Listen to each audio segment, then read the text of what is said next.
Dear students and dear friends, बहुत बहुत स्वागत है अपने चैनल SBM अकेडमी में।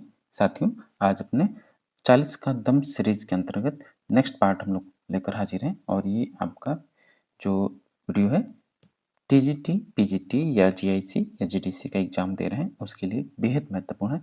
अति महत्वपूर्ण 40 प्रश्नों का ये संग्रह है जो कि आपके एग्जाम में बार बार पूछे जाने वाले प्रश्न हैं। एकदम आपके बेसिक क्वेश्चंस बेहद महत्वपूर्ण हैं, मोस्ट रिपीटेड क्वेश्चंस का है, ये सब शामिल है।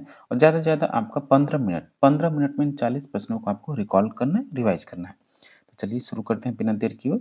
और साथियों, आपसे गुजारिश है, रिक्वेस्ट है, चैनल को आप जरूर सब्सक्राइब करें। साथ ही वीडियो को लाइक कीजिए, शेयर कीजिए, कमेंट बॉक्स में ज़रूर कमेंट करें।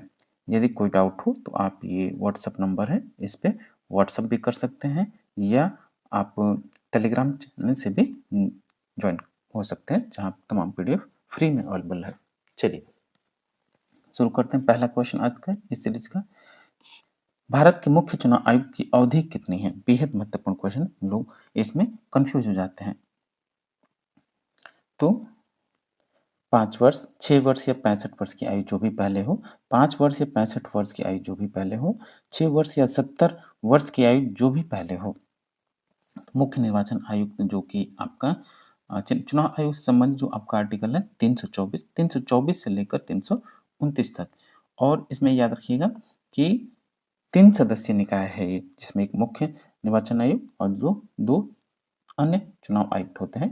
इसका जो मुख्य चुनाव आयुक्त की जो अवधि यानी कार्यकाल है उसका टेन्योर है 6 वर्ष या 65 वर्ष की आयु जो भी पहले हो। ऑप्शन बी सही होगा इसमें।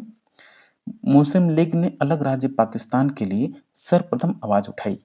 मुस्लिम लीग अलग पाकिस्तान निर्माण के लिए सबसे पहली बार उसने कब आवाज उठाई थी, कब कहा था उसने? 1916, 1939, 1940 या 1941? तो याद रखिएगा ये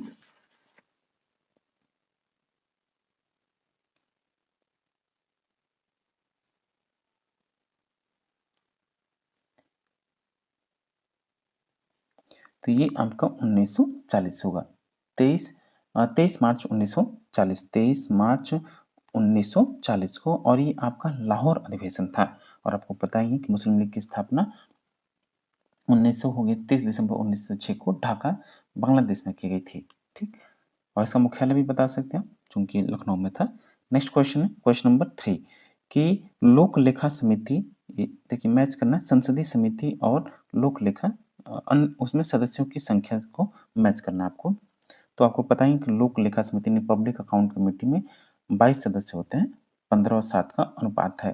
प्राक्कलन समिति जो है 30 सदस्य होते हैं इसमें।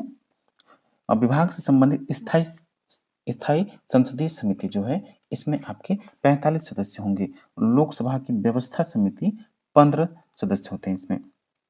अगला प्रश्न देखिए क्वेश्चन नंबर 4 कि भारत की आकस्मिक निधि को किसके अधिकार के अंतर्गत रखा गया है? जो आकस्मिक निधि है भारत में किसके अधिकार के अंतर्गत रखा गया? ये आपका जब अनुच्छेद 267 पढ़ेंगे, 266, 67 और 68 जरूर पढ़ना चाहिए आप लोगों को। तो वित्त मंत्री, राष्ट्रपति, प्रधानमंत्री या वाणिज्य मंत्री। तो आकस्मिक निधि को राष्ट्रपति के अधिकार के अंतर्गत रखा गया है। ठीक, और कब होता है कि इसके अनुसार अप्रत्याशित व्यय को पूरा करने के लिए संसद भारत की आकस्मिक निधि स्थापित कर सकती है। और यह निधि भारत की आकस्मिक निधि अधिनियम 1950 द्वारा स्थापित किया गया था जो कि राष्ट्रपति के अधीन है। ये मूलतः संविधान में नहीं है। नेक्स्ट क्वेश्चन है क्वेश्चन नंबर निम्नलिखित में से कौन सा एक निकाय संविधानेतर है? संविधानेतर निकाय कौन सा है? Question number 5। वित्त आयोग, अंतर्राज्यीय परिषदीय आयोग या अनुसूचित जाति एवं जनजाति आयोग? तो आपको पता है इसमें से जो संविधानेतर, जैसे संविधान में इसकी व्याख्या नहीं की गई है, संवैधानिक संस्था नहीं, वो है आपका प्लानिंग कमीशन या योजना आयोग। 15 मार्च 1950 को इसको केंद्रीय मंत्रिमंडल के एक संकल्प द्वारा इसकी स्थापना की गई थी। क्वेश्चन नंबर 6 है कि राज्य के नीति निर्देशक तत्व ऐसा चेक है जिसका भुगतान बैंक की इच्छा पर निर्भर है। यह कथन किसका है? केटी शाह, सुभाष कश्यप, डीडी बसु या sir Ivor Jennings? Question number 6 का राइट आंसर ए होगा, प्रोफेसर के टी साहब के द्वारा। ठीक, ऑप्शन ए। नेक्स्ट है कि भारतीय संविधान इनमें से किसका सर्वाधिक ऋणी है? यानी सबसे ज़्यादा अपने संवैधानिक उपबंधों कहाँ से ग्रहण किया है? भारतीय संविधान को सबसे ज़्यादा कहाँ से, कि मतलब कि उसके उपबंध हुए, चाहे उसके तमाम अनुच्छेदों को अधिकतर संविधान कहाँ से ग्रहण किया गया है? स्विट्जरलैंड, संयुक्त राज्य अमेरिका, भारत शासन अधिनियम 1935 या कनाडा का संविधान। तो भारतीय संविधान सर्वाधिक ऋणी है भारत शासन अधिनियम 1935, ऑप्शन सी।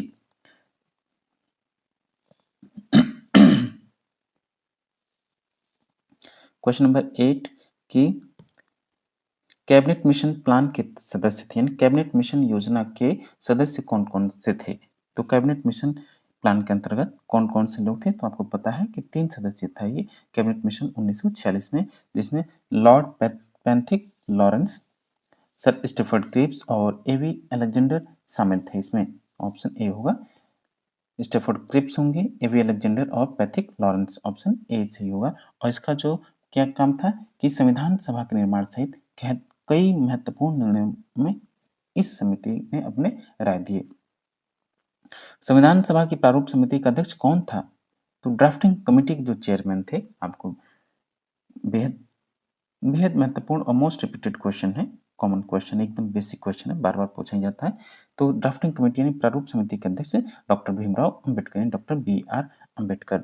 इसमें अन्य 6 और अन्य सदस्य थे, यानी 7 सदस्य थे, जिसमें आयंगर साहब, ए के अय्यर, के एम मुंशी और सैयद मोहम्मद सादुल्ला, माधवराव और टी टी कृष्णचारी थे। क्वेश्चन नंबर 10 देखिए, इंडिया विंस फ्रीडम के लेखक कौन है? बेहद बेहद महत्वपूर्ण। इंडिया विंस फ्रीडम के लेखक कौन थे? जवाहरलाल नेहरू, अबुल कलाम आजाद, जयप्रकाश नारायण या महात्मा गांधी? बेहद महत्वपूर्ण क्वेश्चन है, आपसे कई बार पूछा जा चुका है। तो इंडिया विंस फ्रीडम के लेखक कौन हुए? ये हुए अबुल कलाम आजाद, जो कि 1959 में प्रकाशित हुई थी।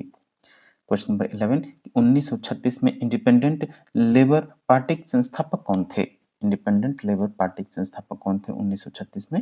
Jawaharlal Nehru, M N Roy, B R Ambedkar या एम के गांधी?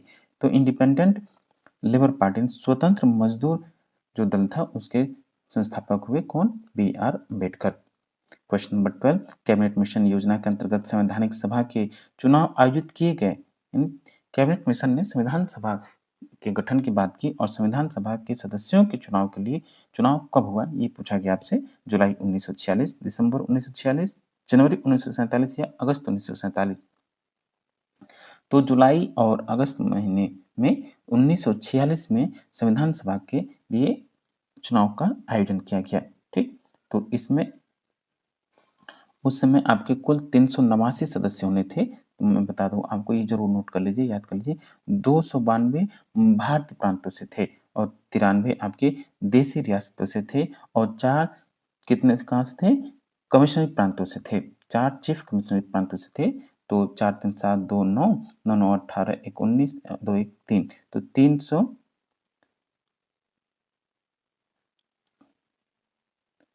389 सदस्य हुए। ठीक, तो संविधान सभा में जब पहली बार हुआ तो 389। नेक्स्ट क्वेश्चन है कि हंटर कमेटी रिपोर्ट संबंधित था। तो हंटर कमेटी रिपोर्ट किससे संबंधित था? तो हंटर कमेटी जो सदस्य था, आपको पता ही है कि ये जलियांवाला बाग के दुख से या ट्रेजेडी से संबंधित था। Jallianwala Bagh, Hunter committee report Jallianwala Bagh हत्याकांड से संबंधित था। हंटर कमेटी ने 1919 में जो घटना घटी थी आपके जलियांवाला बाग, उसकी जांच के लिए अक्टूबर 1919 में लॉर्ड हंटर की अध्यक्षता में एक आयोग का गठन किया गया और इस आयोग में 8 सदस्य थे, जिसमें से 5 अंग्रेज और 3 भारतीय थे। क्वेश्चन नंबर 14 कि नेहरू समर्थक थे किसके? नेहरू किसके समर्थक थे? पूंजीवाद के, साम्यवाद के, लोकतांत्रिक समाजवाद या अराजकतावाद के? तो नेहरू आपके किसके समर्थक थे? तो लोकतांत्रिक समाजवाद के समर्थक थे। क्वेश्चन नंबर 15 कि भारत सामाजिक आंदोलन और उनकी श्रेणी के त्रुटिपूर्ण युग्म को पहचानिए। तो तेभागा आंदोलन आपको पता ही है, किसान आंदोलन से संबंधित है। सतनामी आंदोलन आपके जनजातीय प्रवण नहीं है, बल्कि सामाजिक आर्थिक सामाजिक आर्थिक विषमता से संबंधित था, तो बी इसमें गलत हो जाएगा। चिपको आंदोलन, परमणि आंदोलन, निर्भया आंदोलन, नारीवादी आंदोलन है, तो इसमें सही आंसर बी होगा, जो कि डिसमैच है। नेक्स्ट है क्वेश्चन नंबर 16 कि निम्नलिखित में से किसने यह कहा कि जो लोग यह कहते हैं कि धर्म का राजनीति से कोई लेना देना नहीं है, वे धर्म का अर्थ नहीं जानते? अरविंद घोष, एम के गांधी, सुभाष चंद्र बोस या एम एन रॉय? ये महात्मा गांधी का कहना था। क्वेश्चन नंबर 17 कौटिल्य के मंडल सिद्धांत में मंडल निर्माण करने वाले राज्यों की संख्या कितनी है? तो कौटिल्य के मंडल में कुल कितने राज्य हैं? तो कुल 12 राज्य इसमें शामिल हैं। ठीक, इसमें विजिगीषु का नाम सुना होगा आपने, शत्रु, मध्यमा और उदासीन। इसमें 4 मंडल या 4 समूहों का निर्माण होता है। ठीक, इस प्रकार एक बेहद राज्य में कौटिल्य के अनुसार 12 राज्य शामिल होते हैं। नेक्स्ट क्वेश्चन है क्वेश्चन नंबर 18 कि मार्क्सवाद को युग का भ्रम किसने कहा है? बेहद महत्वपूर्ण मोस्ट रिपीटेड क्वेश्चन है ये। एक्टन, एरन, कार्ल पॉपर या लास्की? तो मार्क्सवाद को युग का भ्रम किसने कहा? तो लॉर्ड एक्टन ने कहा है, ऑप्शन ए। ठीक, मार्क्स की एक तो सबसे पहले आपको उसकी कम से कम 3-4 रचनाएं याद होनी चाहिए मार्क्स की। निम्नलिखित कथन किसका है कि अब तक के ज्ञात समाज का इतिहास केवल वर्ग संघर्ष का इतिहास है? Question number 19। और ये भी क्वेश्चन बेहद फेमस है कि प्लेटो, लॉक या लेनिन या कार्ल मार्क्स? तो अब तक के ज्ञात समाज का इतिहास केवल वर्ग संघर्ष का इतिहास है, ये फेमस कोट कार्ल मार्क्स का है। क्वेश्चन नंबर 19 का डी राइट आंसर होगा। क्वेश्चन नंबर 20 देखिए, किस एक विचारक की मान्यता थी कि राज्य एक उत्पीड़न का यंत्र है? राज्य एक उत्पीड़न के यंत्र है। Hegel, Karl Marx, Herbert Spencer या टी.एच. ग्रीन? ये क्वेश्चन भी अपने आप में बेहद बेहद महत्वपूर्ण है, कई बार पूछा जा चुका है। तो ये कार्ल मार्क्स का कोट है। 21 देखिए कि दास कैपिटल इनमें से किस विचारक का ग्रंथ है? दास कैपिटल किसने लिखा है? तो दास कैपिटल जो कि 1867 में प्रकाशित हुई, ये कार्ल मार्क्स की रचना है। ठीक, इसे मार्क्सवादियों का बाइबल कहा जाता है, जिसमें पूंजीपतियों द्वारा शोषणकारी नीतियों की आलोचना की गई इसमें कार्ल मार्क्स के द्वारा। क्वेश्चन नंबर नेक्स्ट है 22 अ ट्रीटीज ऑन लिबर्टी के लेखक कौन है? अ ट्रीटीज ऑन लिबर्टी, देखिए टू ट्रीटीज ऑन लिबर्टी है ये, टू ट्रीटीज ऑन लिबर्टी या अ ट्रीटीज ऑन लिबर्टी उसका निबंध। तो ऑन लिबर्टी जो है ये जेस मिल की रचना है। अ ट्रीटीज ऑन लिबर्टी, जिसको आप ऑन लिबर्टी के नाम से ही फेमस है, ये 1859 में प्रकाशित हुई, ये जॉन स्टुअर्ट मिल, जेस मिल की रचना है। शक्ति का स्थानांतरण हो सकता है न कि इच्छा का, जो कि संभव होती है, किसने कहा? हॉब्स, बोधा, रूसो या जॉन ऑस्टिन? तो ये है कि शक्ति का स्थानांतरण हो सकता है न कि इच्छा का, जो कि संभव हो, ये रूसो का कोट है। जीन जैक रूसो का कोट है 23। और उसका कौन सी एक फेमस पुस्तक है? सोशल कॉन्ट्रैक्ट, जिसमें इसकी बात करता है वो। सहिष्णुता पर 4 पत्र, 4 लेटर्स ऑन टॉलरेशन, किसकी रचना है? हॉब्स, लॉक, मॉन्टेस्क्यू या रूसो? तो 4 लेटर्स ऑन टॉलरेशन ये जॉन लॉक की रचना है, जो कि 1692 में प्रकाशित हुई। ठीक, जॉन लॉक। नेक्स्ट है, ये आपको मैच करना क्वेश्चन नंबर 25 कि ये विचार और विचारक, समान इच्छा का जो विचार दिया गया रूसो के द्वारा, असीम संप्रभुता की बात कौन करता है? इसमें हॉब्स करता है। सीमित सरकार जॉन लॉक, और नव राजनीति विज्ञान का जनक जो हुआ मैकियावली। नेक्स्ट क्वेश्चन है, सत्ता के श्रम सिद्धांत का प्रथम प्रस्तुतकर्ता कौन था? पेंथम, मार्क्स, रूसो या जॉन लॉक? तो सत्ता के श्रम सिद्धांत का सर्वप्रथम जो प्रस्तुतकर्ता हुआ जॉन लॉक हुआ, क्योंकि वो कहता है कि जो स्तर का निर्माण करता है कि संपत्ति व्यक्ति अपने शरीर और शारीरिक और मानसिक श्रम से उत्पन्न करता है, अतः उस पर उसका अपना अधिकार होना चाहिए। ठीक, क्वेश्चन नंबर 27 ये किसने कहा? लेवियाथन आंग्ल भाषा में लिखी गई राजनीतिक दर्शन की महानतम और संभवतः एकमात्र अति उत्तम रचना है, या हॉब्स के लेवियाथन राजनीतिक दर्शन की श्रेष्ठ कृति है? किसकी रचना है? किसका कोट है? डनिंग या सेबाइनी या बार्कर? तो 27 का right answer option number A, Michael Oxford का कोट है कि वो। और देखिए बेहद बेहद महत्वपूर्ण कोट है माइकल ऑक्सफोर्ड, जरूर आप याद रखिए। क्वेश्चन नंबर 28 हॉब्स ने जिस सिद्धांत का खंडन किया वह है, नहीं, हॉब्स ने किस सिद्धांत का खंडन किया? तर्क, दैवी अधिकार, गति या निरंकुशता? तो देखिए, हॉब्स ने राज्य की उत्पत्ति के दैवी अधिकार या दैवी सिद्धांत का खंडन किया, उसने विरोध किया। इस वजह से सामाजिक समझौते का सिद्धांत का प्रतिपादन करता है। Option B. नेक्स्ट क्वेश्चन है क्वेश्चन नंबर 29।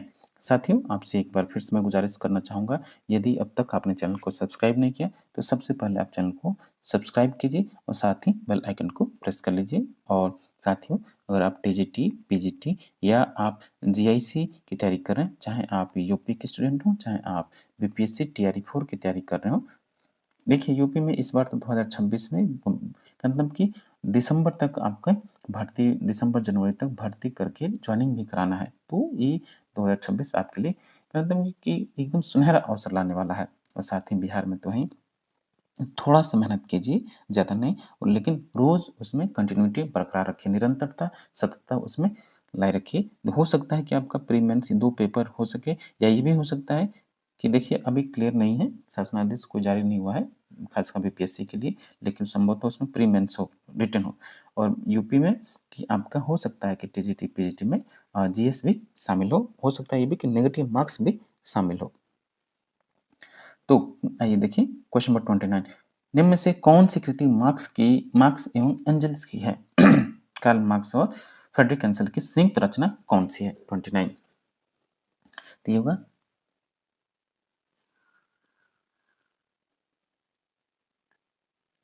German ideology. ठीक, जर्मन आइडियोलॉजी, ये एंजल्स और मार्क्स दोनों की है। इसके साथ साथ आपका कम्युनिस्ट मैनिफेस्टो भी है और द होली फैमिली भी है।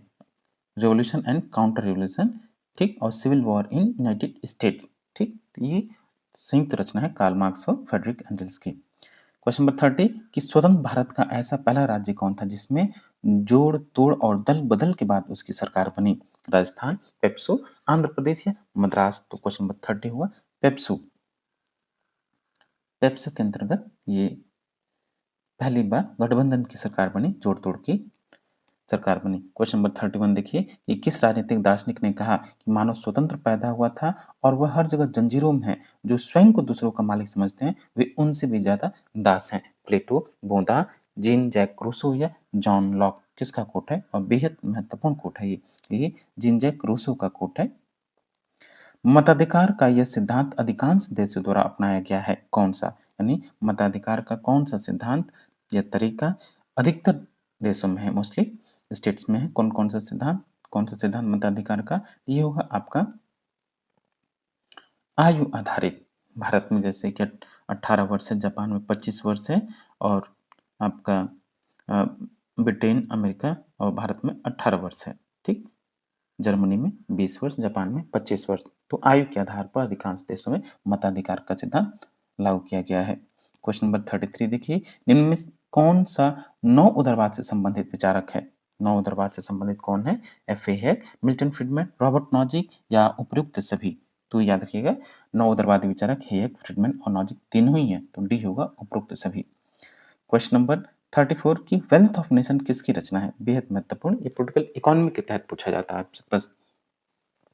स्पेंसर, एडम स्मिथ, रिकार्डो या लास्की? तो वेल्थ ऑफ नेशन जो है ये रचना है आपकी एडम स्मिथ की रचना है, जो कि 1776 में प्रकाशित हुई। क्वेश्चन नंबर 35 द्वंद्वात्मक भौतिकवाद का सिद्धांत निम्न में से किसका है? वैज्ञानिक समाजवाद, उदारवाद, फांसीवाद या व्यक्तिवाद? तो द्वंद्वात्मक भौतिकवाद जो है आपका सिद्धांत वैज्ञानिक समाजवाद का है, जो कि मार्क्स के द्वारा प्रतिपादित किया गया। निम्नलिखित में से कौन सी पूंजीवाद की एक विशेषता नहीं है? पूंजीवाद की एक विशेषता नहीं है, कौन सी? एक व्यक्ति की तानाशाही में विश्वास, अंतर्राष्ट्रीयता का विरोध, लोकतांत्रिक संस्थान में विश्वास या व्यक्तिवाद में विश्वास? तो फांसीवाद की विशेषता नहीं है। तो देखिए, फांसीवाद की ए बी सी तीनों विशेषता है, लेकिन डी नहीं है, वो व्यक्तिवाद में विश्वास करता ही नहीं फांसीवाद। ऑप्शन डी सही होगा। 37 की अल्पसंख्यकों के प्रतिनिधित्व को सुनिश्चित करने की एक विधि कौन सी है? माइनॉरिटीज के लिए रिप्रेजेंटेशन का एक तरीका कौन सा है? संचयी मत प्रणाली, व्यस्त मताधिकार, व्यवसायिक प्रतिनिधित्व या सूची प्रणाली? ये होगा इसमें लिस्ट सिस्टम, सूची प्रणाली। इसके अलावा अनुपाती प्रतिनिधित्व प्रणाली भी है, एकल मत व्यवस्था भी होती है और सीमित मत व्यवस्था। मनोनयन आदि भी कह सकते हैं आप इसको। नेक्स्ट है क्वेश्चन नंबर 38 कि लोकतंत्र में बहुमत की तानाशाही की अवधारणा किसने अग्रसारित की? ग्रीन, मिल, थॉमस मैन या डी टॉकविले? तो ये होंगे जेएस मिल। अधिनायक तंत्र में निम्न में से किसका विलोम है? अधिनायक तंत्र निम्न में से किसका विलोम है? लोकतंत्र, आदर्शवाद, साम्यवाद या व्यवहारवाद? तो ये होगा लोकतंत्र। और लास्ट क्वेश्चन है क्वेश्चन नंबर 40 कि लोकतंत्र जनता का जनता के लिए जनता द्वारा शासन है। लोकतंत्र की परिभाषा किस विद्वान की है? तो हम बचपन से पढ़ते आ रहे हैं, अब्राहम लिंकन की है। तो साथियों ये था आपका 40 का दम सीरीज का अगला वीडियो सीरीज। तो आप इसको देखिए बतौर प्रैक्टिस के रूप में या रिवीजन के रूप में आप इसको देखिए। मिलते हैं आपसे नेक्स्ट वीडियो में। Thank you for watching.